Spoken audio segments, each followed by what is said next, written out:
سیدھے زباں پر ہانوں کر سرکار والسلام اللهم صل على سيدنا محمد وعلى آل سيدنا محمد وبارك وسلم اللهم صل على سيدنا محمد وعلى آل سيدنا محمد وبارك وسلم اللهم صل على سيدنا محمد وعلى آل سيدنا محمد وبارك وسلم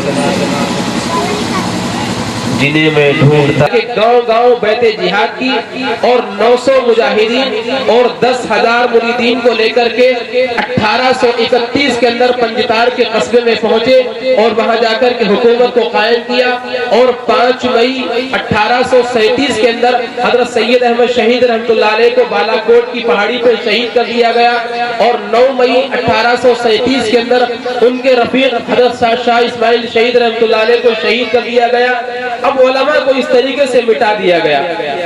یہ 1837 کے اندر جو مفتی ہلال صاحب نے جہاں تک بیان کیا اس کے بعد میں ایک عجیب صورتحال ملک ہندوستان کے اندر پیدا ہو گئی۔ لوگ یہ سمجھ گئے کہ اب انگریزوں سے مقابلہ کرنا، انگریزوں کو ہرانا بہت مشکل ہے، اس لیے کہ اب تک جتنی تحریکیں کھڑی ہوئی، اب تک جتنے لوگ بھی کھڑے ہوئے وہ سارے کے سارے ناکام ہوتے رہے، چاہے نواب سراج الدین دولہ ہو، چاہے ٹیپو سلطان ہو، چاہے سید احمد شہید رحمۃ اللہ علیہ کا قافلہ ہو، چاہے مولانا عبدالحی صاحب رحمۃ اللہ علیہ ہو، جتنے بھی اکابر کھڑے ہوئے سارے کے سارے ناکام ہوتے رہے اور اس کی ناکامی کی وجہ میرے دوستو صرف ایک تھی، اس گھر کو آگ لگ گئی گھر کے چراغ سے۔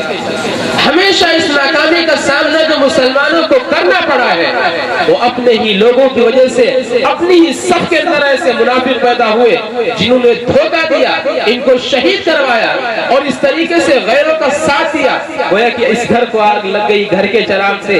آگے 1856 کے اندر جہاں علماء بہت تھوڑی سی تعداد کے اندر رہ گئے ہیں، دہلی کے اندر 40 علماء کرام کی میٹنگ ہوتی ہے۔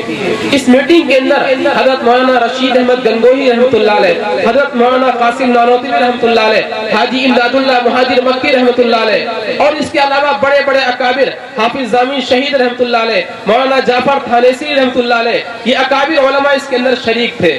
اس کو صحیح کر دو یہاں پر اسی وقت میں اللہ کا ایک بندہ جس کو دنیا، ساری دنیا حجت الاسلام بانی دارالعلوم دیوبند حضرت مولانا قاسم نانوتوی رحمۃ اللہ علیہ کے نام سے جانتی ہے، آپ کھڑے ہوئے اور آپ نے فرمایا کہ اے علماء کی جماعت، کیا ہماری تعداد 313 بھی نہیں ہے؟ کیا ہم 313 سے بھی کم ہیں؟ ہم غازیان بدر سے بھی کم ہیں؟ کیا ہم ان انگریزوں کا مقابلہ نہیں کر سکتے ہیں؟ چنانچہ یہ طے ہوا ہمیں ہر حال کے اندر انگریزوں کی مخالفت کرنا ہے اور میدان میں آ کر کے ان سے لڑائی لڑنا ہے۔ چنانچہ 1 سال تک اسکیم بنتی رہی اور 1857 کے اندر باقاعدہ 2 محاذ بنائے گئے، ایک امبالہ کے اندر، ایک شاملی کے اندر۔ امبالہ میں حضرت مولانا جعفر تھانیسی رحمۃ اللہ علیہ قیادت فرما رہے ہیں اور شاملی کے اندر حضرت حاجی امداد اللہ مہاجر مکی رحمۃ اللہ علیہ قیادت فرما رہے ہیں۔ لیکن مسلمانوں کی تعداد تھوڑی سی ہے، مسلمان بہت کم ہے، ان کے پاس قوت نہیں ہے، ان کے پاس طاقت نہیں ہے۔ انگریزوں کے پاس طاقت بھی ہے، قوت بھی ہے، آپس کے اندر مقابلہ ہوتا ہے۔ مسلمان علماء کو شہید کر دیا گیا، مسلمان علماء شہید کر دیے گئے اور مسلمانوں کا شکست کا سامنا کرنا پڑا۔ لیکن میرے دوستو اب انگریز کے دماغ کے اندر ایک بات آئی کہ آخرکار کیا وجہ ہے؟ 1601 سے ہم اس ملک کے اندر آئے اور 1740 سے گویا کہ ہم نے یہاں اقتدار کو سنبھالنا شروع کیا، لیکن ابھی تک اگر ہمارے خلاف کوئی کھڑا ہوتا ہے تو مسلمان کھڑے ہوتے ہیں۔ یہاں ہندوستان کے اندر بے شمار قومیں ہیں، یہاں ہندو بھی ہیں، برہمن بھی ہیں، عیسائی بھی ہیں، بہت سارے لوگ ہیں، لیکن اگر کھڑا ہوتا ہے ہمارے خلاف تو صرف مسلمان کھڑے ہوتے ہیں۔ ہمیں کیا کرنا چاہیے؟ چنانچہ انہوں نے برطانیہ سے لوگوں کو بلایا۔ یہاں کا جو ان کا مشیر تھا ڈاکٹر ولیم میور، اس نے مشورہ دیا کہ دیکھو تم ہندوستان کے اندر اپنی حکومت کو قائم نہیں کر سکتے ہو، ہندوستان کے اندر تمہارا سکہ نہیں چل سکتا ہے جب تک یہ علماء رہیں گے، جب تک یہ مسلمان رہیں گے، جب تک مسلمانوں پر حکومت نہیں کر سکتے ہو۔ اگر 3 چیزوں کو ختم کر دو، 3 چیزوں کو ہندوستان سے مٹا دو، تمہاری حکومت یہاں پر قائم ہو جائے گی۔ نمبر 1 قرآن کریم کو ختم کر دو، نمبر 2 علماء کو ختم کر دو، نمبر 3 مسلمانوں کے دلوں سے جذبے جہاد کو ختم کر دو۔ بھائی اپنا ای کو بند کر لو، یہ کوئی بند نہیں۔ ان تین چیزوں کو اگر ختم کر دو گے ہندوستان میں تمہاری حکومت قائم ہو جائے گی۔ چنانچہ انگریزوں نے فیصلہ کیا ان تین چیزوں کو مٹانا ہے۔ چنانچہ 2 سال کے اندر تقریباً 4 لاکھ نسخے قرآن کریم کے سمندر میں پھینکے گئے، قرآن کریم کو جلایا گیا، بے شمار نسخے قرآن کریم کے جلا دیے گئے۔ لیکن شاید ان کور چشم لوگوں کو معلوم نہیں تھا کہ اوراق سے قرآن کریم کو جلا سکتے ہو، لیکن جو قرآن میرے سینے کے اندر محفوظ ہے اس کو جلا نہیں سکتے ہو۔ قرآن کو سمندر میں پھینک سکتے ہو، لیکن جو دل کے اندر قرآن محفوظ ہے اور جو معصوم بچوں کے سینوں میں قرآن محفوظ ہے اسے کون نکال پائے گا اور اسے کون سمندر کے اندر پھینک پائے گا؟ کئی لاکھ قرآن کریم کے نسخے جلا دیے گئے، اور دوسرا عمل یہ شروع کیا گیا کہ علماء کو پھانسی کے پھندوں پہ لٹکانا شروع کیا گیا۔ میرے دوستو، یہ چند سال علماء کے لیے بڑی مشقت کے سال گزرے ہیں۔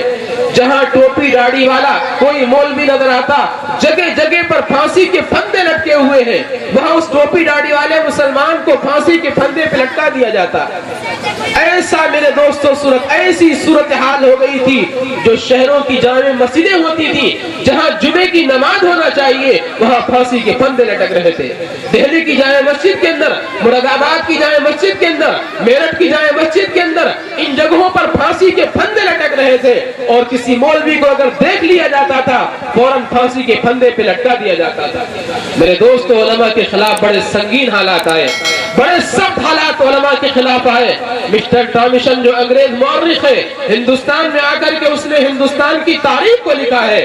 وہ کہتا ہے کہ جب میں ہندوستان آیا اپنے خیمے کے اندر تھا، مجھے خیمے سے مردار کی بدبو محسوس ہوئی۔ میں اپنے خیمے کے پیچھے گیا، میں نے دیکھا کہ وہاں دیگ چڑھائے ہوئے ہیں، کڑھاؤ چڑھائے ہوئے ہیں جن کے اوپر تیل کھول رہا ہے، اور علماء کرام کو ننگا کر کے 40 علماء کرام کو ننگا کر کے لایا جا رہا ہے، اور ان سے کہا جا رہا ہے کہ او مولویو دیکھو یہ تیل کھول رہا ہے، تمہیں اس کھولتے ہوئے تیل میں ڈال دیا جائے گا، اگر تم ایک لفظ کہہ دو کہ میں انگریزوں کا مخالف نہیں ہوں ابھی تمہاری جان بخش دی جائے گی۔ مسٹر ٹامشن لکھتا ہے، قسم ہے مجھے پیدا کرنے والے کی، میں نے اپنی آنکھوں سے دیکھا ان مولویوں کو کھولتے ہوئے تیل میں ڈال دیا گیا، وہ کباب بن گئے، وہ جل کے راکھ ہو گئے، لیکن کسی ایک عالم نے، کسی ایک مولوی نے اپنی زبان سے یہ نہیں کہا کہ میں تمہارا مخالف نہیں ہوں۔ 40 علماء کرام کو جا کے ڈال دیا گیا، آگ کے انگارے بچھا دیے گئے، علماء کو آگ کے انگاروں پہ لٹا دیا گیا، علماء کو خنزیروں کی کھال میں بھر کر دریاؤں میں ڈال دیا گیا، علماء کو درختوں سے باندھ کر کے نیچے سے ہاتھی کو نکال دیا گیا۔ میرے دوستو، عجیب صورت